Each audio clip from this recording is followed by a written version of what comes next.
안녕하세요, 박종렬입니다. 오늘 이번 시간에는 에이전트라는 개념에 대해서 좀 얘기를 하려고 합니다.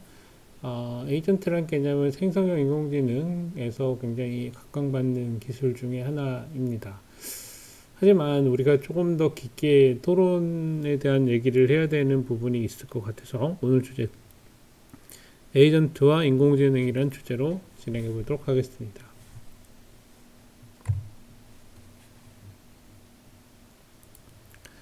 강의의 주제는 네 가지 형태에 대해서 얘기를 할 겁니다. 일단 에이전트 AI가 가지고 있는 주요한 기능들에 대한 얘기를 조금 할 거고요. 그리고 전통적으로 AI 에이전트들에 대한 타입을 조금 더 설명을 하면서 이를 적용하는 AI 에이전트의 어플리케이션들에 대한 얘기를 하고, 마지막으로 현재 남아있는 여러 가지 챌린지 요소들에 대한 얘기를 할 겁니다. 사실은 에이전트 AI를 얘기할 때 여러 가지 의미로 많이 얘기를 합니다. 그래서 에이전틱 AI, 에이전트 AI, AI 에이전트 뭐 여러 가지 의미가 있습니다만 중심에 있는 단어는 사실 에이전트라고 하는 단어라고 볼 수 있고요. 이 에이전트라고 하는 단어가 갖고 있는 여러 가지 중의적인 의미가 있기 때문에 오늘 그 부분도 같이 다루려고 합니다. 기본적으로 AI 에이전트에 대한 얘기를 할때 보통은 이제 언어 모델에서의 어떤 생산성에 대한 부분을 극대화시킨다라는 얘기들을 많이 시키고 있어요. 이 부분을 우리가 주의를 해야 될 게 있다라고 얘기할 수 있습니다. 이유는 뭐냐면 결과적으로 AI 에이전트라고 하는 것 자체, 내지는 에이전트 AI라고 하는 것 자체는 우리가 거대 언어 모델로부터 파생된 여러 가지 기능들을 다양한 산업군에 적용할 때 굉장히 효용적인 부분이 있기 때문에 많은 사람들은 이런 기술들을 에이전트 AI 또는 에이전트 AI라고 하는 기술로서 하기를 바란다라고 말씀드릴 수 있습니다. 처음 시작은 사실은 NLP로 LLM에 해당되는 NLP 기술을 활용하는 걸로 시작이 되고 있긴 하지만 컴퓨터 비전이나 다른 디시전 메이킹하는 다양한 알고리즘들에도 상당한 영향을 미친다라고 할 수 있습니다. 이런 때문에 에이전트 AI는 사실은 큰 변화를 가져올 거긴 하지만 개념 자체는 그렇게 오래전부터 존재했던 개념을 확장한 거라고 볼 수 있습니다. 그러면 굳이 왜 에이전틱 AI라는 용어를 새로 써가면서 기존의 AI 에이전트나 에이전트 AI 같은 전통적인 단어를 쓰지 않는가에 대한 부분도 여러분들이 조금 더 깊게 보시면 아마 도움이 될 거라고 생각합니다. 그래서 오늘의 주제에 대한 내용은 저희가 수업 시간에 토론 형태로도 좀 얘기해 볼 수 있는 내용이기 때문에 그걸 참조로 보시면 될 것 같습니다. 자, 먼저 에이전틱 AI에 대한 얘기를 조금 하려고 합니다. 우리가 에이전틱 AI를 얘기할 때 여러 가지 형태가 되겠지만 가장 많이 나오는 얘기가 자동화된 업무 또는 의사결정 그리고 행동이라고 하는 이 세 가지 키워드를 보통 얘기합니다. 이런 자동화된 업무와 의사결정과 행동이라고 하는 부분은 사실은 기존에 있던 인공지능 모델이 참 어려워했던 부분들 중에 하나였어요. 단적인 예로 자동화된 업무라고 얘기하게 되면 자동화된 업무에서의 가장 중요한 부분은 모든 사건에는 판단이 필요한 경우가 종종 있습니다. 근데 이 판단이라고 하는 영역은 사람에게 어떤 의사결정을 요구할 수 있는 경우가 존재를 합니다. 때에 따라서는 일반적인 프로세스의 경우는 우리가 어떤 의사결정을 필요로 하지 않기 때문에 이런 형태의 것들을 보통은 자동화된 업무라고 얘기합니다. 이 자동화된 업무는 사실은 대부분의 경우는 절대적이진 않습니다. 대부분의 경우는 어떤 형태든 하나의 프로세스로 정의가 가능한 부분인데 이걸 굳이 여러 개의 단계로 나누는 경우가 많다라고 할 수도 있고요. 이런 이유 때문에 자동화된 업무는 사람의 개입이 비교적 적고 업무 프로세스가 일관된 형태를 가지는 경우가 많다라고 할 수 있습니다. 따라서 이런 형태의 자동화된 업무를 하는 경우에는 우리가 상황을 잘 파악하고 업무에 필요한 정보를 수집한 후에 적절하게 액션을 취하는 형태, 즉 조치를 취하는 형태의 것들이 자동화 업무의 가장 중요한 부분이라고 할 수 있습니다. 그런데 여기서 조금 더 어려운 건 뭐냐면 자동화된 수준이 사실은 어려운 거죠. 자동화된 수준이 어렵다는 건 무슨 얘기냐면 우리가 자동화된 수준을 완전히 알아서 내가 그냥 개입하지 않아도 착착착 잘했으면 좋겠어 라고 하는 게 사람들이 바라보는 시선인 거고, 시스템은 자기가 할 수 있는 것만 자동화하고 싶은 게 또 그 수준입니다. 그래서 자동화된 업무는 사실은 굉장히 광범위하게 쓰일 수 있는 종이적인 의미를 가진다라고 말씀드릴 수 있습니다.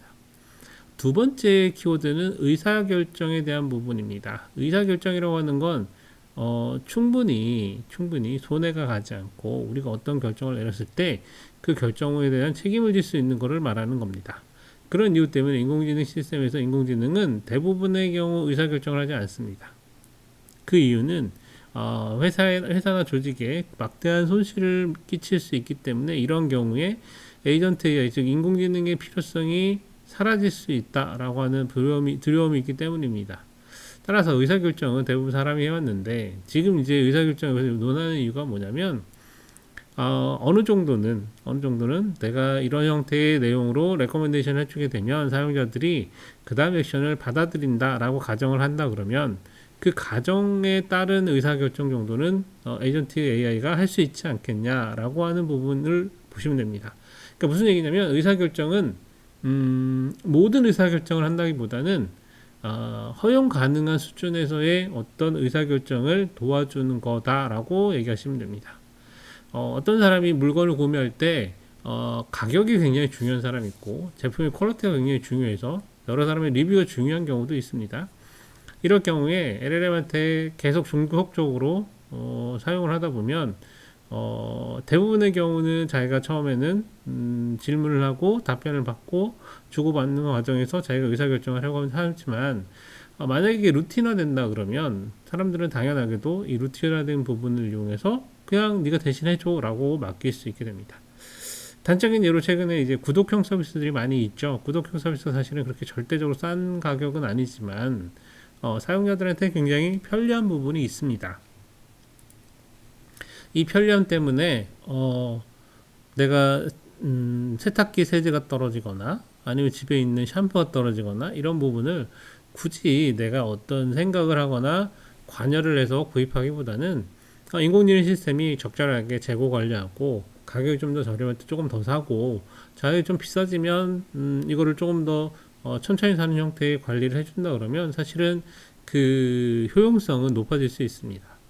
물론 내가 시간이 좀 많고 여유가 있어서 그런 것들을 직접 해보고 싶다라고 하는 사람들에게는 이게 필요성이 없는 부분이긴 합니다만 그렇지 않고 내가 일부분을 좀 맡기고 나도 좀 편하게 생활하고 편하게 지내고 싶어요 라고 얘기한다 그러면 이건 좀 다른 형태가 되겠죠. 이런 형태로 어떤 의사결정을 한다는 부분에 있어서는 우리가 허용 가능한 수준에서의 의사결정을 한다 이렇게 받아들이는 게 낫습니다. 물론 에이전트 시스템, 인공지능 시스템은 대부분의 사람의 의사결정에 관여하는 걸 좋아하겠죠. 하지만 그 부분은 아직 요원하다라고 말씀드릴 수 있습니다. 그리고 마지막에 나타나는 키워드가 이제 행동에 대한 부분인데 우리가 어떤 자동화 업무를 하게 되고 자동화 업무 과정에서 중간에 어떤 디시전이 필요하고 디시전을 내리고 나면 실제적으로 물리력을 행사하거나 아니면 어떤 액션을 취해야 되는 경우 우리가 액추에이터라고 하는 거죠. 물리적인 액션을 취하게 되는 것들이 필요하게 되는데 이 필요한 부분을 결정하고 명령 내릴 수 있는 부분, 즉 행동을 할 수 있는 부분이 포함된 거를 에이전틱 AI라고 얘기합니다.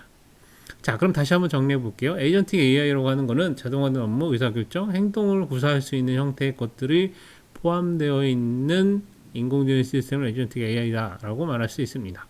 그런데 여기서 중요한 건 뭐냐면 자동화된 업무나 의사결정이나 행동을 가지고 있으면 된다라고 아니라 기본적으로 인공지능이 가져야 될 덕목을 그대로 가지고 있어야 됩니다. 그래서 상황의 문맥을 이해하고 사용자나 조직을 이해하고 사용자가 얘기하는 내용들을 이해하고 대화의 내용을 이용해서 현재 무엇을 어떻게 해야 되는지 명확히 알고 있다라는 가정하에서 동작할 때 이 자동화된 업무 의사결정 행동이라는 것이 중요하게 동작한다고 말씀드릴 수 있습니다.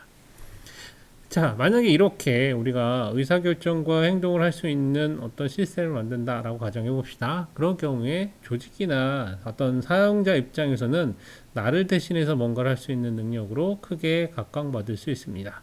그 과정에서 우리가 기계학습을 하거나 자연어 처리를 한다던가 필요한 기능들을 다 하게 되는 거죠. 이거를 사람이 물론 레고 블록 차듯이 필요한 것들을 모아서 하나의 시스템을 먼저 가져가는 방법도 있긴 하지만 대부분의 경우 사람들은 이렇게 가져오는 것보다는 단순한 업무고 반복된 루틴화된 내용이네. 그러면 나를 대신해서 수행해 줄 수 있지 않을까? 라는 생각을 하는 겁니다. 근데 우리가 좀 이제 얘기해야 될 건 뭐냐면 에이전틱 AI에 대한 정의는 사실은 굉장히 다양합니다. 특히나 산업적인 이해관계가 많이 묶여 있기 때문에 에이전틱 AI를 정의하는 수준에 있어서는 다양하게 된다라고 말씀드릴 수 있습니다. 그래서 조금 러프하긴 하지만 우리가 정의를 내려본다. 에이전틱 AI가 무엇인가에 대한 정의를 내려보면 정교한 추론과 반복적인 계획을 사용해서 복잡한 다단계 문제를 더 높은 수준의 자율성, 상황인식, 적응력을 갖춘 시스템으로 환경에서 학습하고 윤리적이고 맥락적 고려 사항을 포함하는 시스템. 굉장히 포괄적이죠. 네. 그리고 여기서 보시면 여기 보면 더 높은 수준이라는 단어를 꼭 쓰고 있어요. 이게 뭐냐면 그러면 기존에 있던 AI들은 이게 안 되냐?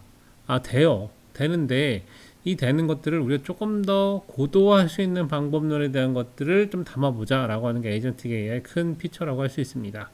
자, 오른쪽에 있는 그림을 볼게요. AI 에이전트라고 하는 것들이 중간에 있습니다. 그 AI 에이전트는 NLP를 이용해서 사람과 대화를 하고 사람이 말하는 내용을 이해한 다음에 또는 다른 시스템에서 얘기하고 있는 다른 시스템이 갖고 있던 어떤 난리지를 그대로 이해해서 지금 해야 될 일들을 이해하는 형태가 됩니다. 그래서 내가 필요하면 어떤 데이터나 어떤 다큐멘트나 필요한 것들을 가져올 수 있어야 되고 프로그램 코드도 당연히 갖고 오거나 실행하는 게 가능해야 되고요. 사용자로부터 입력하는 것도 가능해야 되고 이를 통해서 우리가 원하는 형태의 출력을 만들어내는 게 가장 큰 목적이라고 할 수 있습니다. 자, 이 과정에서 우리가 필요하다면 정보를 수집하거나 아니면 정보를 이용해서 추론을 하거나 추론을 기반으로 디시전을 하는 어떤 형태의 데이터들을 가지고 있을 수 있습니다. 이 경우에 이제 어떤 형태의 LM이나 아니면 이제 멀티모델이나 파운데이션 모델과 같은 다양한 형태의 인공지능 시스템에 접속해서 필요한 기능들을 가지고 오게 되는 거고요. 그래서 기존의 AI 에이전트라고 하는 거는 기존에 사람이 갖고 있던 여러 가지 해야 될 일들을 대신해서 묶어주고 그 묶어준 걸 이용해서 결과를 내는 형태가 된다라고 이해하시면 됩니다. 그러면 우리가 물어보겠죠. 그러면 왜 LLM이 아니라 이 에이전트라고 하는 개념을 중간에 둬서 이렇게 운영을 하는가에 대한 여러분들 의구심이 생길 수 있습니다. 이 에이전트를 두는 이유 자체는 한번 생각해 보면 이제 점점점 AI 시스템, 즉 LLM이나 파운데이션 모델들이 다양해지면서 어떤 형태의 파운데이션 모델을 어떻게 써야 되는가가 이슈가 될 수 있습니다. 특히나 인공지능의 민주화 이후에 사람들은 인공지능을 아주 자유롭게 쉽게 편하게 이용하게 되는데 이 편하게 이용하는 과정에서 뭐가 문제가 되냐면 사람들은 새롭고 빠르게 발전하는 또는 새롭게 나오는 어떤 새로운 인공지능에 대해서 학습하는 게 이제 피로감을 느끼기 시작하는 게 됩니다. 이 피로감은 사실은 우리에게 굉장히 큰 단점으로 작용할 수 있기 때문에 이거를 인공지능 시스템에서 대신해 준다라는 개념으로 가져가게 되는 거죠. 그런 부분도 있고 또 하나는 상업적인 목적에서 에이전틱 AI에 대한 얘기가 많이 나옵니다.